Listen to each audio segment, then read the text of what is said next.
আবারও মিথ্যা প্রমাণিত হল ভারতীয় দাবি। পাকিস্তানের করাচি বন্দরে ভারতের হামলা নিয়ে বৃহস্পতিবার সয়লাব হয়ে যায় সামাজিক যোগাযোগ মাধ্যম। বাতাসের গতিতে ছড়িয়ে পড়ে কয়েকটি ছবি আর ভিডিও, কিন্তু ভারতীয় ফ্যাক্ট চেকাররাই সেসব ছবি আর ভিডিওকে মিথ্যা প্রমাণ করেছেন। ফ্যাক্ট চেকিংয়ে দেখা গেছে গাজায় ইসরায়েলি বিমান হামলা আর যুক্তরাষ্ট্রের বিমান দুর্ঘটনার ভিডিও চালিয়ে দেওয়া হয়েছে পাকিস্তানের করাচি বন্দরের নামে। বৃহস্পতিবার সামাজিক যোগাযোগ মাধ্যম বিশেষ করে এক্সে একটি ভিডিও ব্যাপকভাবে ছড়িয়ে পড়ে। ভিডিওতে দূর থেকে রাতের অন্ধকারে আগুন আর বিস্ফোরণের দৃশ্য দেখা যায়। একাধিক আইডি থেকে প্রচার করা ওই ভিডিওতে জুড়ে দেওয়া হয় করাচি বন্দরের নাম এবং আগুনের ইমোজি। কোনো কোনো পোস্টে দাবি করা হয় আইএনএস বিক্রান্ত দিয়ে করাচি বন্দর গুড়িয়ে দিয়েছে ভারত। সামাজিক যোগাযোগ মাধ্যমে ওই পোস্টগুলো লাখ লাখ ভিউ আর অসংখ্য শেয়ার হয়। অনেকে একে অপারেশন সিঁদুর এর অংশ বলে বর্ণনা করেন, কিন্তু স্বতন্ত্র ফ্যাক্ট চেকাররা এই দাবি মিথ্যা প্রমাণ করেছেন।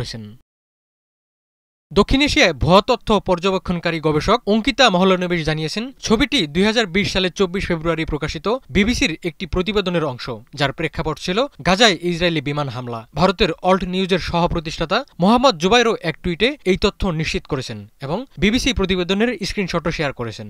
এছাড়া এক্সের নিজস্ব এআই চালিত ফ্যাক্ট চেকিং টুল গ্রোক ওই ভাইরাল পোস্টটিকে বিভ্রান্তকর হিসেবে চিহ্নিত করেছে এবং তা বিবিসির গাজা সংক্রান্ত আর্কাইভে রেফারেন্স হিসেবে দিয়েছে। করাচি বন্দর ধ্বংসের দাবি করে আরেকটি ভিডিও ছড়ানো হয় সামাজিক যোগাযোগ মাধ্যমে, যেখানে দেখা যায় দাউ দাউ করে আগুন জ্বলছে আর রাস্তায় ছড়িয়ে ছিটে আছে টুকরো টুকরো ধ্বংসের চিহ্ন। কিন্তু এই ভিডিওটি যুক্তরাষ্ট্রের ফিলাডেলফিয়ার। গত 1 ফেব্রুয়ারি উত্তর পূর্ব ফিলাডেলফিয়ার রুজভেল্ট মলের কাছে সন্ধ্যায় এক বিমান দুর্ঘটনা ঘটে, যার ফলে বিমানবন্দর সংলগ্ন একটি বাড়িতে ভয়াবহ আগুন লেগে যায়। ভস্মীভূত হয়ে যায় বেশ কয়েকটি গাড়িও। ওই বিমান দুর্ঘটনায় 40 জনেরও বেশি মানুষের মৃত্যু হয়েছিল। অল্ট নিউজের সহ প্রতিষ্ঠাতা মোহাম্মদ জুবাইর জানান, সেই ভিডিওর অডিও পরিবর্তন করে করাচি বন্দরে ভারতের হামলা বলে ভাইরাল করা হয়েছে। করাচি বন্দরে কথিত ভারতীয় হামলার বিষয়ে এখন পর্যন্ত ভারত সরকার বা কোনো আন্তর্জাতিক সংস্থা কোনো আনুষ্ঠানিক বিবৃতি দেয়নি। পাকিস্তান সরকারের পক্ষ থেকেও এমন কোনো হামলার কথা জানানো হয়নি।